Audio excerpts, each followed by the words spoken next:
இன்று சென்னையில் பாட்டாளி மக்கள் கட்சி சார்பில் தமிழ்நாட்டில் 69 விழுக்காடு இடஒதுக்கீட்டை பாதுகாக்க வேண்டும் என நோக்கத்தில் தமிழக அரசு உடனடியாக சமூக நீதி கணக்கெடுப்பு என்கின்ற சாதிவாரி கணக்கெடுப்பை உடனடியாக நடத்த வேண்டும் என்று பாட்டாளி மக்கள் கட்சி சார்பிலே அனைத்து கட்சி கூட்டம், அனைத்து சமூக தலைவர்கள் கூட்டம் நடைபெற்றது.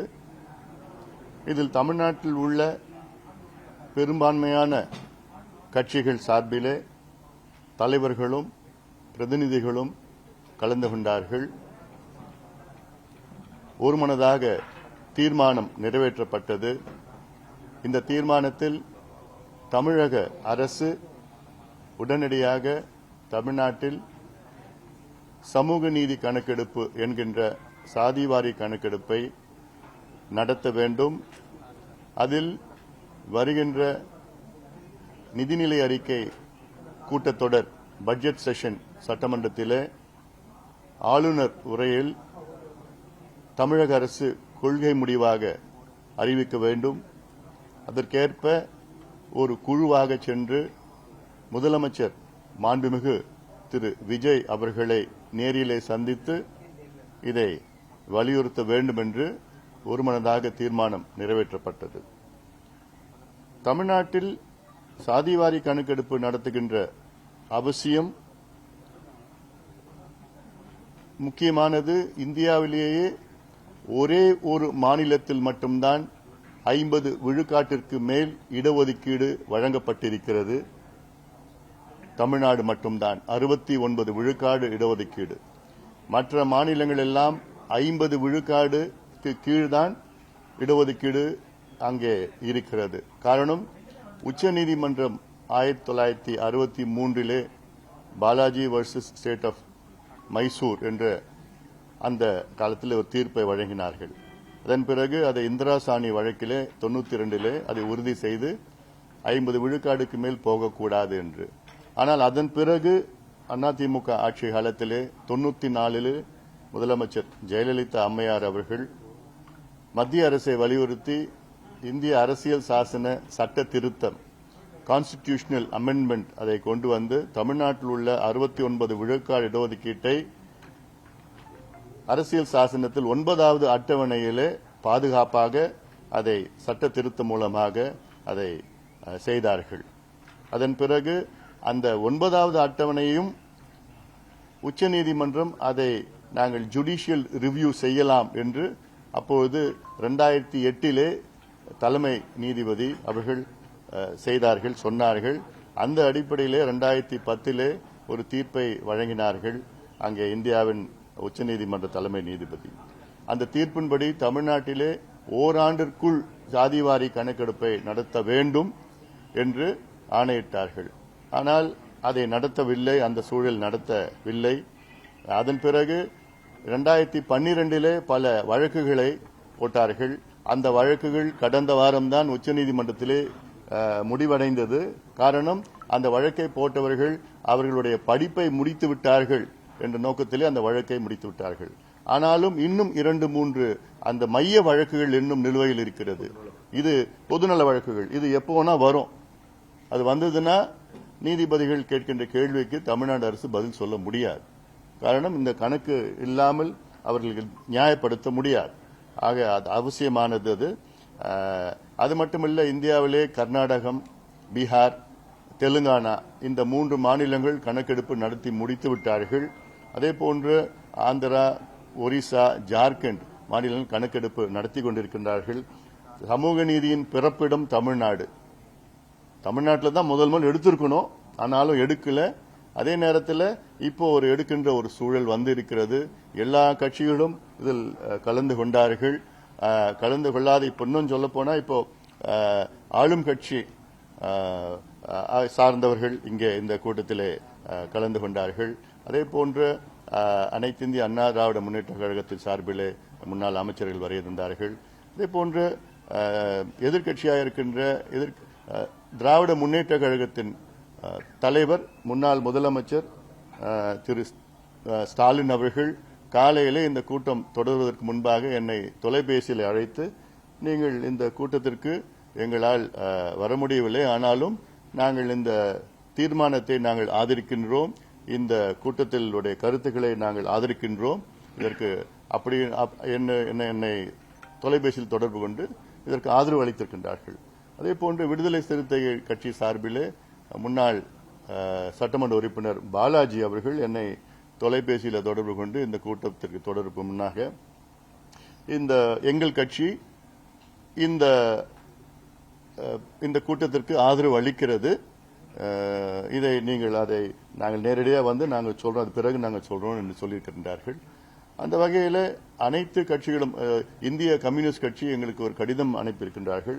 அதிலே எங்களுடைய நிலைப்பாட்டும் கணக்கெடுப்பு நடத்த வேண்டும் என்று எங்களுடைய நிலைப்பாடு, அது இல்லாமல் தனியார் துறையிலே இடஒதுக்கீடு எல்லாம் வழங்க வேண்டும் என்றெல்லாம் அவங்களுடைய இதெல்லாம் சொன்னாங்க, கொள்கைகள்லாம் சொன்னாங்க. அப்போ அது போன்று பார்த்தீர்கள் என்றால் தமிழ்நாட்டில் உள்ள 99.9 விழுக்காடு கட்சிகளும் அத்துணை அமைப்புகளும் தமிழ்நாட்டில் உடனடியாக தமிழக அரசு ஜாதிவாரி கணக்கெடுப்பு நடத்த வேண்டும், 69 விழுக்காடு இடஒதுக்கீட்டை பாதுகாக்க வேண்டும், சமூக நீதியை நிலைநாட்ட வேண்டும். சமூக நீதி நிலைநாட்ட வேண்டும் என்றால் இடஒதுக்கீட்டுக்குள்ளே வேற்றுமைகள் இருக்கிறது. இப்போ ஒரு உதாரணம், தமிழ்நாட்டிலே பட்டியலின மக்கள் 3 பெரிய பிரிவுகள் இருக்கின்றார்கள். அதில் உட்பிரிவுகள் 76 உட்பிரிவுகள் இருக்கிறது. இந்த 76 உட்பிரிவுகளில் கிட்டத்தட்ட இந்த 18 விழுக்காடு இடஒதுக்கீடு, அதில் கிட்டத்தட்ட ஒரு 10 உட்பிரிவுகள் தான் எல்லாமே எடுத்துட்டு போறாங்க, அதிக அளவில் அந்த இடங்களை எடுத்துட்டு போறாங்க. அது யார் அதிக அளவில் எடுக்கிறாங்க, யாருக்கு கிடைக்கல அது தெரியுதுன்னா கணக்கெடுப்பு நடத்தணும். இது இப்போ ஒரு உதாரணம் நான் சொல்றேன். மத்தியில் மோடி அவர்கள் ரோஹிணி ஆணையத்தை 2017 அமைத்தார். அந்த ரோஹிணி ஆணையம் எதுக்குன்னா, மத்தியில் கிடைக்கின்ற இந்த இதர பிற்படுத்தப்பட்ட மக்கள், அதாவது ஓபிசி, அதர் பேக்வர்ட் கிளாஸஸ்க்கு 27 விழுக்காடு இடஒதுக்கீடு இருக்கு, 27% ரிசர்வேஷன். அந்த 27% ரிசர்வேஷன் எத்தனை பேர் கிடைக்குது, எத்தனை பேர் கிடைக்கல? ஏன்னா ஓபிசியில மொத்தம் சமூகங்கள் பாத்தீங்கன்னா 2633. அந்த 2633ல அங்க ரோஹிணி கமிஷனுடைய ஃபைண்டிங்ஸ் என்னன்னா, 1977 சமூகங்கள்ல பாத்தீங்கன்னா அந்த 27% ரிசர்வேஷன்ல வெறும் 2.5% தான் அவங்களுக்கு கிடைக்குது, இடங்கள் கிடைக்குது. மீதி இருக்கிற கிட்டத்தட்ட 656 சமூகங்கள் 97.5 விழுக்காடு இடஒதுக்கீட்டை எடுத்துட்டு போறாங்க. இது மிகப்பெரிய ஒரு அநீதி. அதுல இன்னும் சொல்ல போனா வெறும் 10 சமூகங்கள் 25% இடஒதுக்கீட்டை எடுத்துட்டு போறாங்க அந்த 27%. அப்போ இதெல்லாம் இது போன்ற வேற்றுமைகள்லாம் அகற்ற வேண்டும் என்றால் தமிழ்நாட்டில் எடுக்கணும். மத்திய அரசு எடுக்கின்ற கணக்கெடுப்பு ஒரு மேக்ரோ லெவல், மத்திய அரசு அறிவிச்சிருக்கிறாங்க, அது மேக்ரோ லெவல்னா தலை என்ற கணக்கு அது. ஆனால் உங்களுக்கு உண்மையான சமூக பின்தங்கிய நிலை தெரியணும்னா இப்படி மாநில அரசு தான் எடுக்கணும். இப்போ உச்சநீதிமன்றமும் சரி, உயர்நீதிமன்றத்திலையும் எத்தனையோ இடஒதுக்கீட்டை ரத்து செய்திருக்கின்றார்கள், தடை கொடுத்திருக்கின்றார்கள். காரணம் என்ன சொல்லியிருக்காங்கன்னா, எங்களுக்கு ஜஸ்டிபிகேஷன் இல்ல, எண்ணிக்கை மட்டும் போதாது, அதுல சமூக பின்தங்கிய நிலை தெரிஞ்சாதான் அது இடஒதுக்கீடு நீங்க வழங்க முடியும் என்று உச்சநீதிமன்றம் பல தீர்ப்புகள் வந்திருக்கிறது.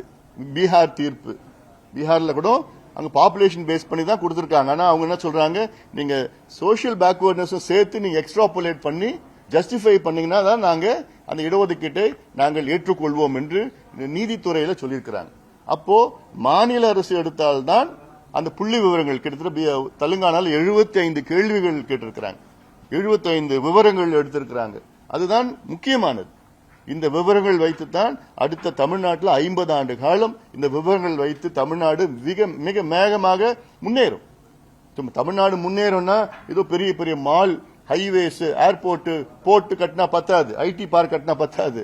அதுல சுத்தி இருக்கிற மக்கள் முன்னேறணும். கல்வி, சுகாதாரம், சமூக நிலை, வேலை வாய்ப்பு, இதெல்லாம் முன்னேறணும். அதுதான் உண்மையான முன்னேற்றம். அதற்கு இந்த மக்கள் என்ன நிலையில் இருக்கிறாங்கன்னு தெரிஞ்சுக்கணும். முதலமைச்சர் முதலமைச்சர் பதவி ஏற்ற பிறகு என்னை வீட்டில் நேரில் சந்திக்கிற நேரத்தில் இதெல்லாம் நான் விளக்கி சொன்னேன். நீங்க முதலமைச்சர் ஆயிட்டீங்க, வாழ்த்துக்கள். முதலமைச்சருடைய முதல் கடமை என்னன்னா, தமிழ்நாட்டில் வாழ்கின்ற 8 கோடி மக்களுடைய நிலை நீங்கள் முதல் தெரிந்து கொள்ள வேண்டும். அதற்கு கணக்கெடுப்பு நடத்தணும். கணக்கெடுப்பு நடத்தினா அப்போ நீங்க இடஒதுக்கீடு மட்டும் இல்ல, சமூக திட்டங்கள், சமூக நலத்திட்டங்கள், யார் படிக்கலையோ அவங்களுக்கு அரசு கடன் கொடுத்து படிக்க வைக்கலாம், யாருக்கு வேலை இல்லையோ அரசு கடன் கொடுத்து வேலையை உருவாக்கலாம். அதுக்காக தான் இந்த கணக்கெடுப்பு நடத்தணும்னு நான் சொல்லி அதை ஏற்றுக்கொண்டார். அன்னைக்கே ஏற்றுக்கொண்டார். அப்போ முதலமைச்சர் அன்னைக்கு சொன்னதெல்லாம் எங்க தேர்தல் அறிக்கையில நாங்கள் முதல் வாக்குறுதி கொடுத்தது, தமிழ்நாட்டில் உள்ள அனைத்து சமூகங்களுக்கும் பிரதிநிதித்துவம் வேண்டும், சமூக நீதி அடிப்படையில் பிரதிநிதித்துவம் வேணும், அதற்கு சாதிவாரி கணக்கெடுப்பு நடத்துவோம் என்று அவங்களுடைய முதல் வாக்குறுதியை ஞாபகப்படுத்தினாரு. அதான் இந்த தீர்மானத்தை நாங்கள் கொடுத்திருக்கிறோம். உறுதியாக முதலமைச்சர் அவர்கள் இதை விரைவில் அறிவிப்பார் என்ற எங்களுக்கு நம்பிக்கை இருக்கிறது. அதற்கு முன்பாக ஒரு குழுவாக நாங்கள் சென்று முதலமைச்சரை சந்தித்து இல்லை நேரிலே வலியுறுத்த நாங்கள் திட்டமிட்டிருக்கிறோம். கடந்த 5 ஆண்டுகள் திமுக ஆளுங்கட்சியா இருக்கு.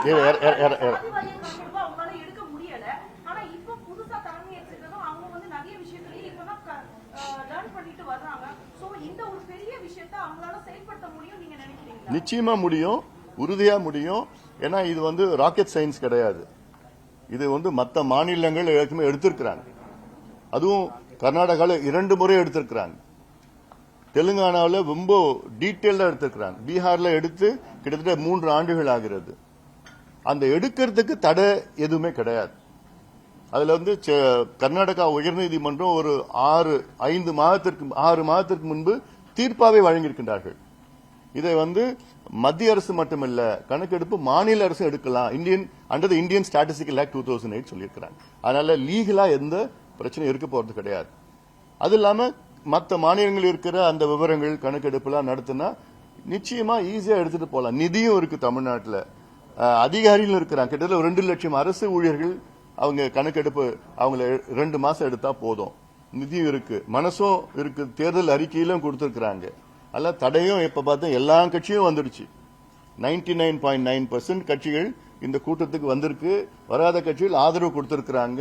எல்லா அமைப்புகளும் இதுல வேணும்னு சொல்லிட்டு இருக்காங்க. அதனால இது அவசியமா இது முதலமைச்சர் நடத்துவார் என்று எங்களுக்கு நம்பிக்கை இருக்கு. டைம் ஃப்ரேம்லாம் எதுவும் கிடையாது இல்ல. ஏன்னா இப்போ கூட்டத்தொடர் 18ஆம் தேதி ஜூன் 18 தொடங்க போகுதுன்னு சொல்றாங்க.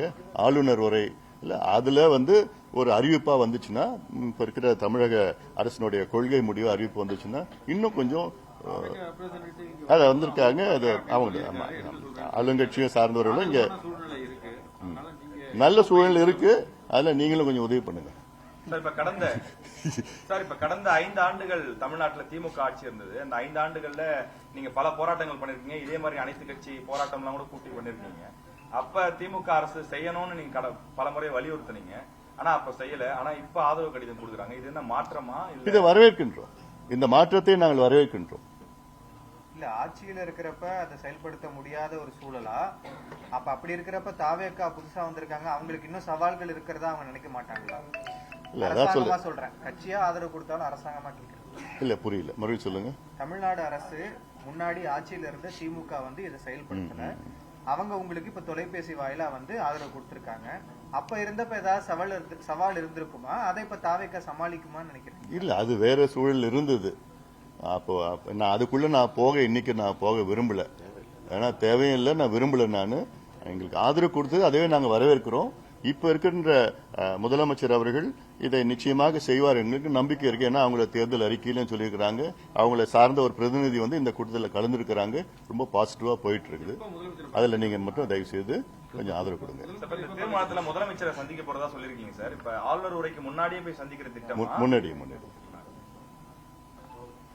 முடிச்சிடலாமா? நன்றி.